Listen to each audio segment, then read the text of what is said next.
Asterisk. The afternoon sun filtered through the tall windows of Dr. Eleanor Gray's office, casting long shadows across the worn carpet where 58-year-old David Patterson sat in the leather chair trying to explain something he had never put into words before. Asterisk. I do not remember playing, he said quietly. I mean, I know I must have at some point, but I cannot recall it. I cannot remember being carefree or silly or just being a kid. Eleanor nodded gently. She had been a therapist for years, and she recognized this story. Asterisk. She had heard variations of it many times, but each telling was unique. Each person's pain their own. Asterisk. Tell me about your childhood, David, she said. Start wherever feels right. David was quiet for a long moment. He was a successful architect with a beautiful home and a family, and from the outside his life looked perfect. Asterisk. But inside he felt hollow, like he was going through motions he had memorized but never truly understood. Asterisk. My father left when I was 7. He began, just left one day and never came back. My mother, she tried her best, but she fell apart. She would spend days in bed, crying, not eating, and someone had to take care of my little sisters. He paused, remembering Amy was 5 and Beth was 3. They needed someone to make breakfast, to get them dressed, to walk them to school, so I did it. I got up early every morning and I took care of them because there was no one else. Eleanor listened without interrupting. By the time I was 8, I was doing the grocery shopping, David continued. I would walk to the store with a list I had made and count out the money carefully, making sure we had enough for milk and bread and eggs. The basics. The store clerk felt sorry for me. I think she would sometimes slip extra things into my bag when she thought I was not looking. Asterisk. His voice was steady, but his hands trembled slightly. Asterisk. I got my first job when I was 10, delivering newspapers before school. I would get up at 4 in the morning, ride my bike through the dark throwing papers on porches, then come home and make breakfast for my sisters, get them ready and walk them to school. Then I would go to my own classes. Asterisk. How did that feel, Eleanor asked gently, being 10 years old? With all that responsibility? David thought about it. I do not think I felt anything, he said. I just did what needed to be done. There was not time to feel scared or sad or angry. There was just the next thing and the next thing and the next thing. Asterisk. He looked out the window at the trees swaying in the breeze. Asterisk. Other kids would play at recess. He said they would run and laugh and chase each other. And I would sit and worry about whether we had enough food for dinner, or whether the electricity bill had been paid, or whether my mother was going to get out of bed that day. Eleanor made a note. Did anyone notice? She asked. Teachers, family, friends? David shook his head. I was good at hiding it. I made sure my sisters were clean and dressed. I made sure we looked okay on the outside. Nobody asked questions, and I did not know how to ask for help. Even if I had wanted to, I thought this was just how life was. I thought I was doing what I was supposed to do. Asterisk. Over the next several weeks, David and Eleanor met regularly. Asterisk. Slowly he began to unpack the layers of protection he had built around himself. Asterisk. The hyper-responsibility that made him unable to relax. The need to control everything because chaos meant danger. The inability to play or be spontaneous because he had learned so young that life was serious and survival depended on being careful. Asterisk. I look at my own children, David said one afternoon, and I see them playing video games or goofing around or complaining about homework. And part of me wants to tell them how good they have it, how easy their lives are compared to mine. He paused, ashamed. But the other part of me, he continued, the part I am just starting to understand, is jealous. I am jealous of their childhood. Jealous that they get to be kids in a way I never did. Eleanor leaned forward. That jealousy is important, David, she said. It is telling you something. What you lost was real, and it matters. You have spent your whole life pretending it did not matter, being strong, being responsible, taking care of everyone. But you were a child, and you deserved to be cared for too. David felt tears sting his eyes. My wife says I do not know how to have fun, he said.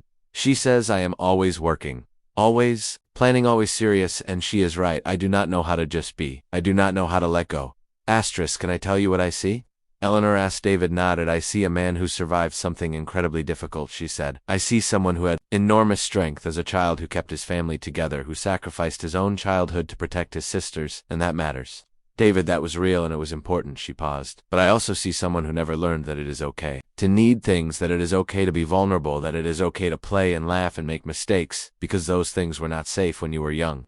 David sat with this. How do I learn that now? He asked. I am 58 years old. How do I learn to be something I never was? Asterisk. Slowly, Eleanor said gently, and with a lot of compassion for yourself. You are not trying to erase who you became. You are trying to add to it, to give that little boy who had to grow up too fast permission to finally have some of what he missed. Asterisks. Over the following months, David began to experiment with being different. Asterisks. It felt strange and uncomfortable at first. He started by doing small things, playing board games with his kids without worrying about winning or losing. Asterisks. Taking his wife to a comedy show and letting himself laugh, really laugh, going to the park and swinging on the swings even though he felt foolish. Each time it got a little easier. Asterisks. One evening he was working in his home office when his 12-year-old son Jake came in. Asterisk. Dad, do you want to play basketball? Jake asked. Asterisk. David's first instinct was to say no. He had work to finish, plans to review asterisk. But he stopped himself. Yes, he said, I would like that they went outside and shot baskets in the driveway as the sun set asterisk. David was not very good and Jake teased him about his form asterisk. Instead of getting defensive, David laughed. Asterisk, I never really played much when I was a kid, he admitted. Jake looked at him, surprised. Really? Why? David hesitated, then decided to tell him. Some of it I had a lot of responsibilities when I was young, he said. I had to take care of my sisters and help my mom, so there was not much time for basketball or other things like that. Asterisk. Jake was quiet for a moment. Asterisk. That sounds hard, he said. Asterisk. It was. David agreed, but it also made me who I am, the good parts and the parts I am still working on. They played until it was too dark to see the hoop as they walked back inside. Jake said, thanks for playing with me, Dad. Asterisk. Thank you for asking, David replied. He meant it in therapy. Eleanor helped David understand the patterns he had developed. Asterisk. The way he could not accept help from others because he had learned so young that he was the helper. Never the help. To asterisk. The way he avoided conflict because as a child, any disruption felt life-threatening. Asterisk. The way he struggled with intimacy because being vulnerable meant being weak, and weakness meant everything falling apart. Asterisk. These patterns served you once, Eleanor explained. They kept you safe, they helped you survive, but now they are keeping you from living fully, from connecting deeply, from experiencing joy.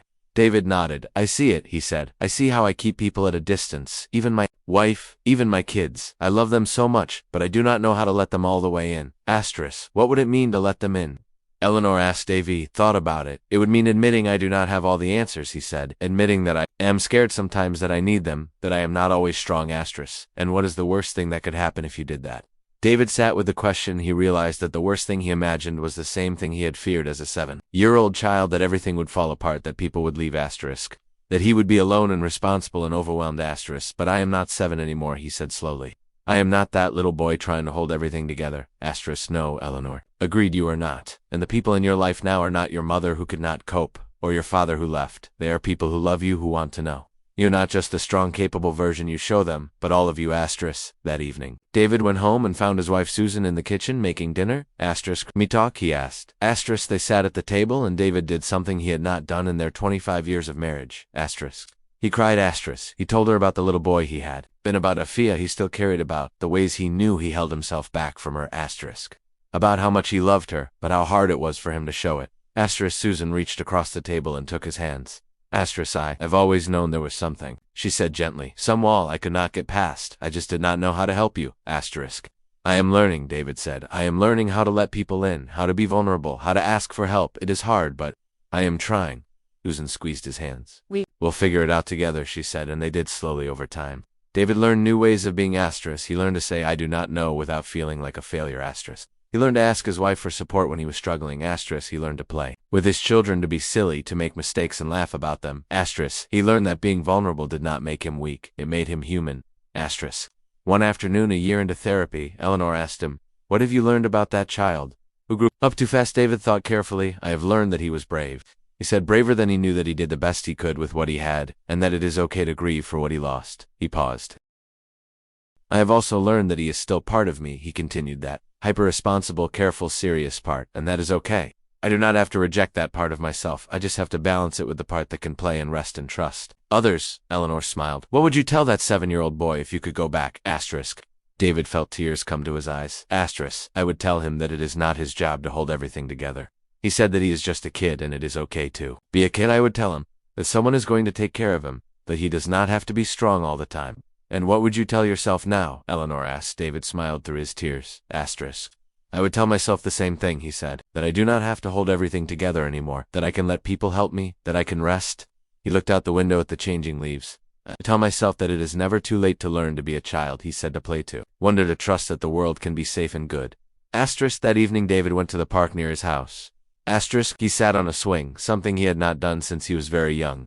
He pushed off gently and began to swing. Higher and higher. Asterisk. The wind in his hair, the sun warm on his face. Asterisk. And for the first time in 50 years, David Patterson felt something he could not remember ever feeling before. Asterisk. He felt free, not free from his past or from his responsibilities, but free to be both the capable, strong man he had become and the child who still lived inside him, the child who deserved to play, who deserved to rest, who deserved to be cared for.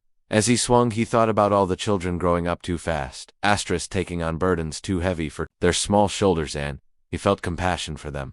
And for the adults, they would become asterisk. Adults who would have to learn as he was learning that strength and vulnerability are not opposites, that asking for help is not weakness, that healing is possible at any age. The sun began to set, painting the sky in shades of orange and pink. David slowed the swing and sat there watching, feeling the cool evening air, listening to the sounds of children playing in the distance, asterisks, and allowing himself finally to just by not the man who had to have all the answers, not the boy who had to save everyone, just David, just himself, enough exactly as he was. And in that moment,